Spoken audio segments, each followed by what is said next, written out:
Hi there, Pisces. It's Jen here from tarotspirit.net. Thank you for joining me. I am doing your April 2018 monthly tarot reading using the Vicevesra tarot. I hope you're doing well. We're coming in, I'm taping this on March 14th. But we'll be coming into April with a full moon in Libra on March 31st. Speaking of the moon,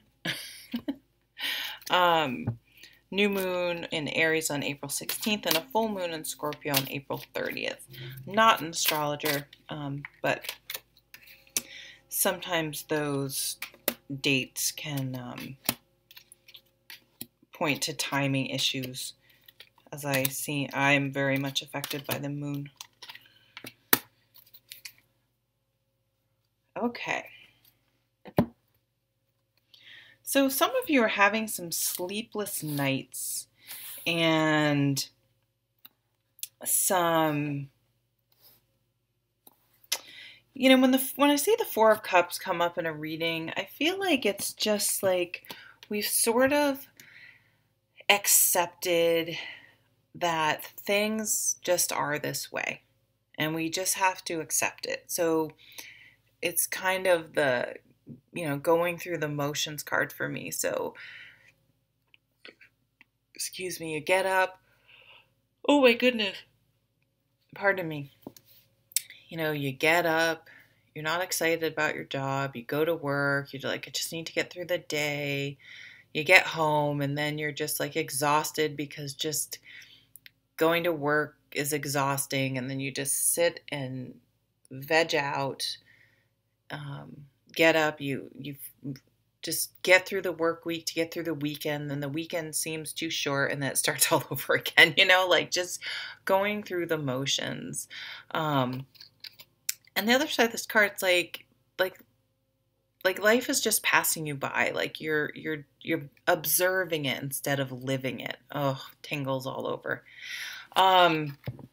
And there's also worry, like there's worry that you can't change it, that you're trapped, you're up worrying about things. And it's just sort of like a mentally unhealthy energy. So I'm not a medical doctor. I'm not have any psychology training or a lawyer. I'm nothing. I'm nothing. If you want to do clinical research, you come to me. I'm your expert, but I'm not trained in any of these other things. But I would say if you're struggling with any of these, that you may want to go get some talk to someone about it, to a counselor or something like that, because they I'm a huge believer in counseling. I've done tons of counseling. I don't know if I've done tons, but I've gone to counseling throughout my life, and it's very valuable. I never regret that I've done it. But it's like you're trying to sort things out.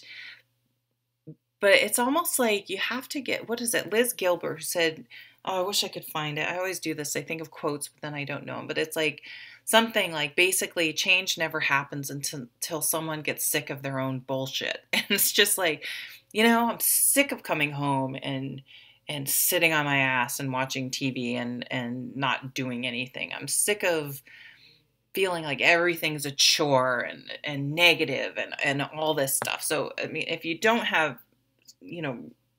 real clinical depression, obviously you want to rule something like that out first. But you're just like in a funk, and it's like, I feel like this month you're going to give yourself a kick in the butt and be like, you know what?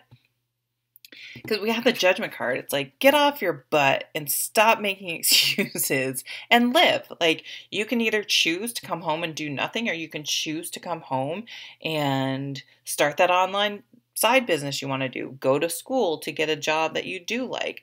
Apply for jobs. Figure out what you want to do. Get on the treadmill. Go for a walk. Spend time with your family. You know what I mean? Clean. All these things. Figure out, learn about something you don't know about so you can do better, if like finances. But this is that wake-up call. This is kind of like, I feel like a lot of cards are like this, but this is kind of like the universe giving you a slap across the face, like, snap out of it. It's like, you know, stop this thinking, stop this path that you're on. And this wake up call to do something about it, do something better. Like, you can do it. You're in charge. You can't wait for life to suddenly happen to you to change if you're not an active participant. And this looks like the devil card, but it's actually the strength card. And this is this is the aha moment, when it's like, oh, I have to make myself potentially be vulnerable and live and put myself out there if I'm going to get out of this funk. But I have to do it. I have to face my demons. These are self-doubts. These are self-limiting beliefs. This is fear. It's not real. It feels real, but it's not real. It's our, and it can be an excuse, you're like, technically you're failing by default, but it's like, if I never try, and that's not my original thing. Where did I hear that? Oh, J.K. Rowling. If I can remember, let me write it down. J.K. Rowling is so inspirational. She has this fantastic speech she did, I think, as a commencement speech at some college about failure. But it's like, if you never try, you think you never fail, but you fail by the fact that you never, by default, I think she says. So it's time you may need to walk away from something, as maybe you're in a situation you need to walk away from. And this is this inner child too that maybe need to be healed. But it's, holding on to something too tightly, holding on to an idea of maybe how things were supposed to be. Maybe a relationship didn't work out a long time ago and you just can't seem to get over it because it was supposed to be this way. It was supposed to, that's who you're supposed to have kids with. That's how you were supposed to be, and it didn't work out. And it's like you're kind of stuck, like I was record skipping. I don't know if how many of you are old enough to remember that. But so it's like something needs to come along and give you a little shove so you stop skipping and you're not holding on to, like, spinning your wheels about something that happened. It's time to move forward. When you decide to move forward, because it's a decision, again, it's not something no one's going to come in and do this for you. It's once within you make that decision. You don't need to explain it to anyone. You don't need to defend it. You just need to do it. Like, it's you. It's not, you do not need to. Sometimes if people put you, okay, can you hear my son overreacting to his video game? People want to keep you in a box, Jen's this way. And when you step out of that box, it's, people tend to look at other people through their own lens, their own experience, like from a selfish perspective. And they may not feel comfortable with you being different than how they have categorized you and how they've packaged you. And you don't owe them any explanation. You can, it's like that saying no is a complete sentence. Like, that's it. You don't need to explain changes you want to make in your life to anyone. So there's a couple cool cards here. Like, once you have this aha moment, you have this Queen of Wands, and that's the other side. She is a queen. You can see all the growth here. This queen, once she makes up her mind and is going to do something, is inspired to do something, is motivated to do something, she does not waver.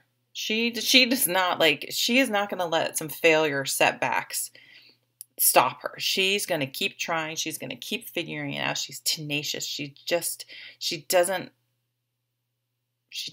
get she's able to stay motivated even when things aren't all sunshine and rainbows. So she's just going to be like, I am determined to lose 50 pounds. And she's going to do it come hell or high water. She's going to get out there in the dark, in the snow, and she's going to do it. And she's going to make it happen. So that's like, once you turn this corner, you get this wake-up call. Sometimes these can come in like you hear of someone that had a heart attack and you're like, shit, they're my age. And it's like, wow, I've been kind of in denial about my age or something. And it's like, I need to take this as a wake-up call. So sometimes it can be something external like that, or it can just be like you get sick of your own bullshit, like Liz says. And then you're determined. Once you see it, there's no unseeing it. And you make your own change of fortune. You, in the Wheel of Fortune, you make it happen. You change your own fortune. And you learn to stay in the center of the wheel and be able to ride the ups and downs and not let it completely get you off course. It isn't devastating because you have that inner strength and determination, strength card, to make it happen. And then looky, you're open again for new love, for a new level of partnership and commitment. But it's going to take this experience to gain the wisdom and understanding to get there. But the star card, it is possible. So that's a really beautiful reading for you guys. Thank you so much, Pisces. Have a lovely, lovely month of April. Take care.